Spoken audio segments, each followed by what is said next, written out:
আসসালামু আলাইকুম রহমতুল্লাহ।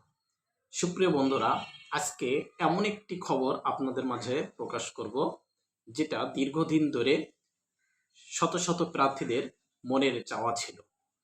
তাদের যোগ্যতা থাকা সত্ত্বেও তারা ষষ্ঠ গণবিজ্ঞপ্তিতে আবেদন করতে পারছিল না। এমন শত শত শিক্ষার্থীদের মনের বাসনা, সেটা পূরণ হতে চলছে। সে বিষয়ে আজকে আলোচনা থাকবে। যারা আমাদের চ্যানেলে নতুন আছেন, চ্যানেলটি সাবস্ক্রাইব করে সাথে থাকবেন। বেসরকারি শিক্ষক নিবন্ধন প্রত্যয়ন কর্তৃপক্ষ 18তম নিবন্ধনে শিক্ষক নিবন্ধন পরীক্ষায় 65 জনকে চূড়ান্তভাবে সুপারিশের জন্য আবেদনের সুযোগ করে দেওয়ার জন্য নির্দেশ দিয়েছে হাইকোর্ট।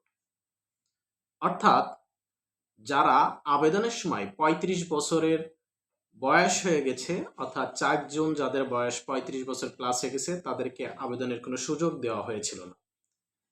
কিন্তু তাদের ভিতর 65 জনকে আবেদনের ষষ্ঠ গণবিজ্ঞপ্তিতে আবেদনের সুযোগ দেওয়ার জন্য হাইকোর্ট নির্দেশ দিয়েছে। একই সঙ্গে এই যে 65 জন প্রার্থী, এদের 35 বছর বয়সের ক্ষেত্রে শিথিল করা হয়েছে। অর্থাৎ 35 বছর ঊর্ধ্ব হবে না, এমন নির্দেশনা জারি করা আদেশটি 65 জন প্রার্থীর ক্ষেত্রে শুধুমাত্র এটা নির্দেশ দেওয়া হয়েছে।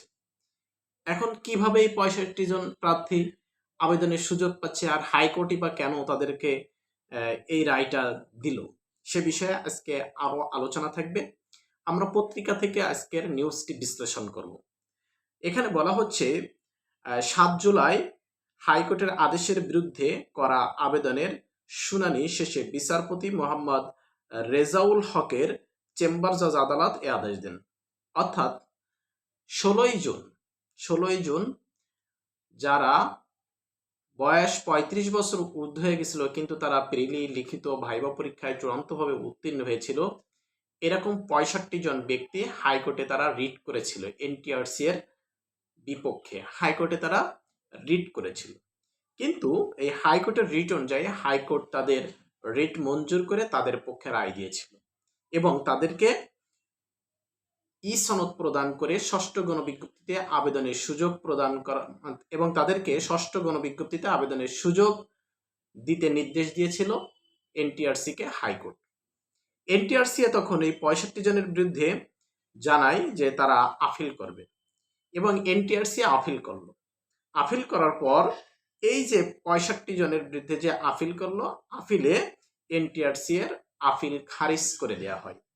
খারিজ করে দিয়ে চেম্বার জজ আদালত গত 7 জুলাই এই 65 জনকে ষষ্ঠ গণবিজ্ঞপ্তিতে আবেদন করার সুযোগ প্রদান করে এবং তাদেরকে চাকরিতে সুপারিশের যে যে প্রসেস আছে সেই প্রসেস অনুযায়ী সুযোগ প্রদান করার নির্দেশ প্রদান করা হয়। এবং এখানে দেখেন আরো বলেছে আদালতের এই আদেশের ফলে এনটিআরসি 18তম শিক্ষক নিবন্ধন পরীক্ষায় উত্তীর্ণ হওয়া এই 65 জনের নিয়োগের পথ উন্মুক্ত হলো। তবে 35 বছর বয়স শিথিলের শর্তটি শুধুমাত্র এই 65 জনের বেলায়। অর্থাৎ আরো অনেক প্রার্থী আছেন যে প্রার্থীদের বয়স 35 বছর হয়ে গেছিল, কিন্তু তারা আদালতে রিট করেনি, হাইকোর্টে রিট করেনি। যদি তারা হাইকোর্টে রিট করতো, তাদের বিষয়ে এই আদেশটি আসতো। এখন বিষয়টা আছে, তাহলে আপনাদের সুযোগ থাকলে আপনারা হাইকোর্টে রিট করে দেখতে পারেন যাদের বয়স 35 বছর প্লাস হয়েছে। এখানে আরো বলা হয়েছে 2023 সালে 2 নভেম্বর 18তম শিক্ষক নিবন্ধন পরীক্ষার বিজ্ঞপ্তি প্রকাশ করে এনটিআরসি। বিজ্ঞপ্তি অনুযায়ী ফেনীর রুহুল আমিন আরাফাত সহ 65 জন প্রার্থী 18তম নিবন্ধন পরীক্ষায় অংশ নিয়ে এমসিকিউ লিখিত ও মৌখিক পরীক্ষায় তারা অংশগ্রহণ করে। পরে ষষ্ঠ গণবিজ্ঞপ্তি যেটা শুরু হয় 16ই জুন থেকে যে ষষ্ঠ গণবিজ্ঞপ্তির যে সুপারিশের জন্য বিজ্ঞপ্তি জারি করে এনটিআরসি, সেখানে বয়স নির্ধারণ করে দেওয়া হয় 35 বছর। এই 35 বছর বয়স নির্ধারণ করে দেওয়াতে এই 65 জন আবেদনের সুযোগ থেকে বঞ্চিত হয়। ফলশ্রুতিতে তারা কি করে, হাইকোর্টে রিট করে।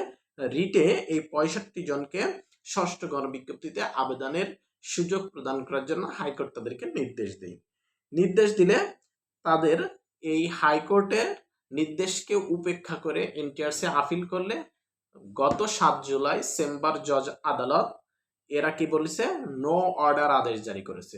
অর্থাৎ তাদের এই নো অর্ডার আদেশের মাধ্যমে পূর্বের হাইকোর্টের যে রায় ছিল সেই রায় আদেশ বহাল রয়েছে এবং এই 65 জনকে এনটিআরসি কি করবে, তাদের চাকরিতে অংশগ্রহণ করার জন্য ষষ্ঠ গণবিজ্ঞপ্তিতে আবেদনের সুযোগ প্রদান করতে বাধ্য থাকবে। এখন বিষয়টা হচ্ছে, আপনারা সবাই জানেন 83,865 জন প্রার্থী কিন্তু ভাইবা পরীক্ষা দিয়েছিল। 60,000 প্লাস প্রার্থী এখানে ভাইবায় চূড়ান্তভাবে উত্তীর্ণ হলো। কিন্তু এর ভিতরেও আবার বাদ পড়ে যাচ্ছে 35 বছর প্লাস প্রার্থী যারা, তারা অনেকে এর ভিতরে কি হবে, বাদ পড়ে যাবে।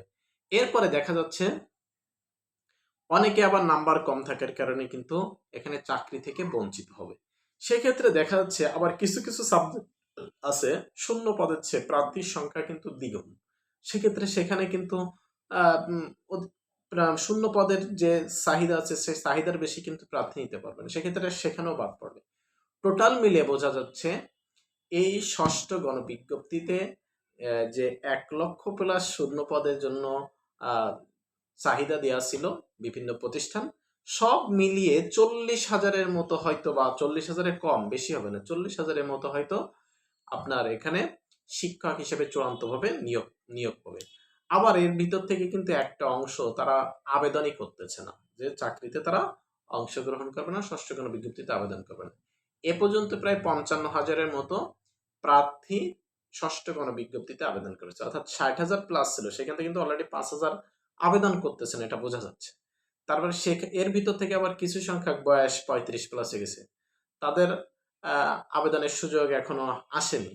আবার কিছু সংখ্যক প্রার্থী কিন্তু আপনার দেখা যাচ্ছে যে সাবজেক্ট অনুযায়ী তাদের প্রার্থীর সংখ্যা বেশি, সেক্ষেত্রে সেখানে কিন্তু অনেক বাদ পড়ে যাবে। কিছু কিছু সাবজেক্ট আছে যেখানে পদ সংখ্যা হয়তো 500 বা 300, সেখানে টিকেছে 600 কিংবা 1,800 এরকমও টিকেছে, সেক্ষেত্রে সেখানেও কিন্তু অর্ধেকের বেশি বাদ পড়ে যাবে।